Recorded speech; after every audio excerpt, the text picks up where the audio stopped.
Hello, ladies and menthalgen. My name is Mr. Bry Guy, and welcome to the Idiocracy.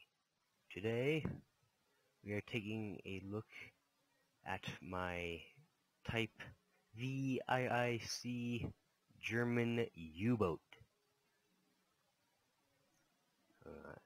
I have a little diagram I've based this off of to try and get it as historically accurate as I can get it. And I did a pretty decent job. Messed up in one or two places, but hey, looks like a U-boat. I think. I hope. No, I'll let you guys be the judge. So we're gonna take a quick look at the underwater bits of the sub here. So we have a forward diving plane. The iron blocks are the torpedo tube. Exit areas. Another dive plane. In the back, we have the rear dive planes, the rudder, and the giant propeller. And that is it for the underwater parts. So, we're going to start here at the front. And we have a torpedo loading hatch here. That's where the torpedo will be lowered into the ship. And then we have a big gun. Now typically in the front area there would be some sort of giant cannon ranging, or just a small machine gun. It would be ranging from a 50 caliber up to a 40 millimeter. I don't know if they put I don't know if they put 40 millimeters onto German U-boats, but I know they put them onto American World War II subs. Here we have the conning tower, and the name, in a typical German naming fashion, I've called it the U-1, because German subs didn't have names, they had numbers. So that's why you get like U-24, U-588, U-1027, just a lot of them. They made a lot. During the war, I think they made, there's either five U-boats in a week or 5 U-boats in a month. But they made them at a ridiculous rate. There's nothing in the back area. So we go up onto the conning tower. We have a small machine gun here. Typically, there would be, either another 50 caliber machine gun, or there would be like an anti-aircraft gun mounted back here. Here's the main hatch, and an area where the captain or officers could stand and take a look out to see if there's any ships to sink. And then we have the periscope. We are now going to enter into the sub through the torpedo hatch here. So here's the torpedo room, as you could guess. We have a torpedo. Used a piston as the propeller, and then I've used the anvils as kind of a guide rail system for loading. And the hatch does open, and then the buttons to fire the torpedo at the captain's command. And there's 2 of them.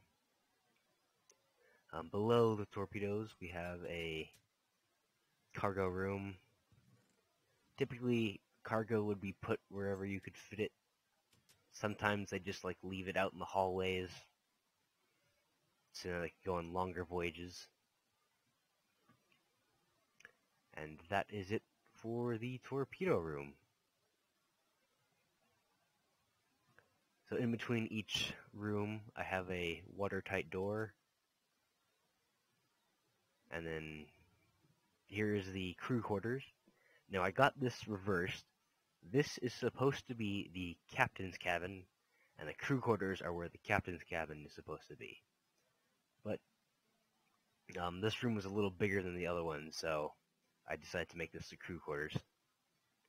And it just has, beds and chests. What the? Strange. Okay, so here is the kind of control center. I mean, this is where the control center is supposed to be, but because... Why is everything breaking? Oh, continuing. So this. Oh, maybe it's because I keep hitting that. Oh well, excuse me. So I had to move it I had to move the control center up into the conning tower here, as you can see. So we have the steering wheel, the periscopes thing. Sorry, forgetting things. And then this would be the radio control guy here. And then that would all be down here with all the levers and gauges. But I didn't have enough room, because I made this a little tiny bit too small. And so yeah, down here, the gauges and levers, they'd be throughout the entire ship. I mean, they'd be everywhere. I mean, it just wouldn't be in this one room. I mean, there'd be just gauges, switches, valves, and just things throughout the entire ship. Not just in the singular room I'm in now. Moving on, we have the captain's cabin here. Now, I said, as you can see, this is a little bit one block smaller room, so I just decided to make this the captain's cabin, and then to make that the crew quarters. You can see he's got a small desk, clock, and yeah. The final stop here is the engine room. And typically the engine room wouldn't just have the, it'd have two engines. Subs ran off two diesel engines, but because I made it too small, I only have just the one, and then there'd also be an electric motor. Subs would have used the diesel motors on the surface and then the electric motor underwater, because the electric motor was much more quiet and would make the ship harder to detect on sonar. And then we have two more guys sleeping here in the engine room, which wouldn't happen, but I needed the extra two guys, so I just have these be the two engineers that would work here to make sure the engine is running. You can turn it on here.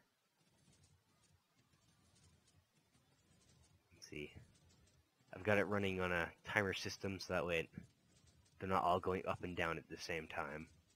If I just... There.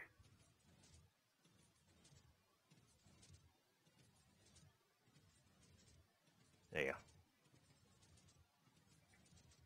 And to turn it off, you just flick this lever, cuts the signal, and your engine is off. And there should be one more room, but again, ran out of space because I made it too small. There would be a rear torpedo room, or just be, in the same room, there's be a little switch for the rear torpedo. Yeah, actually, yeah, there would be a rear torpedo room. But again, made it too small, so I couldn't fit that. I think I knocked the lever off for that, so we'll just put that back. There we go. So yeah, that is my German submarine U-1. I do plan on making a much bigger, better one.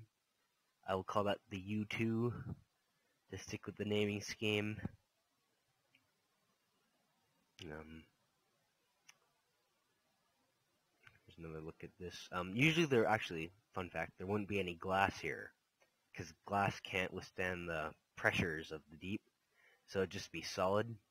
Again, this would all just be down here.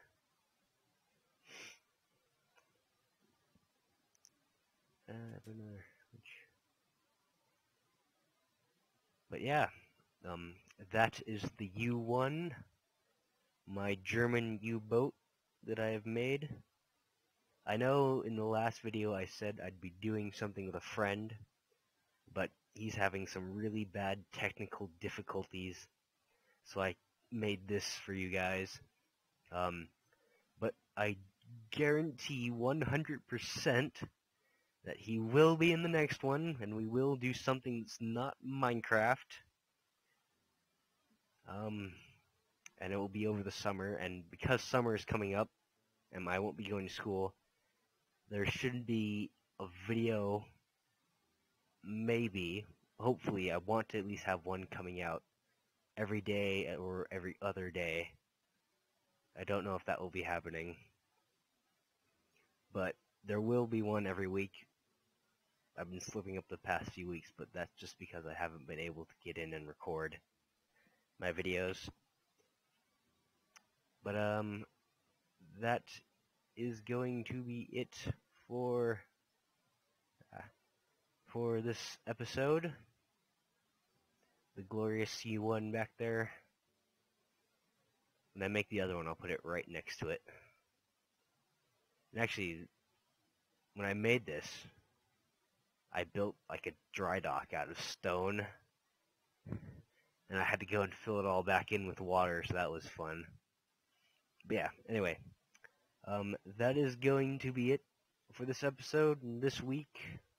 So look forward to having not just me next week, and then there won't be Minecraft. I think we're going to do Team Fortress 2. Nobody voted on the last video, because nobody wanted to, I guess. So yeah, we made the executive call, and we're going to do Team Fortress 2, because it's running the best out of all of them. But thanks for watching. Please like and subscribe so that way I can see you, yes, you, in the next video. Goodbye.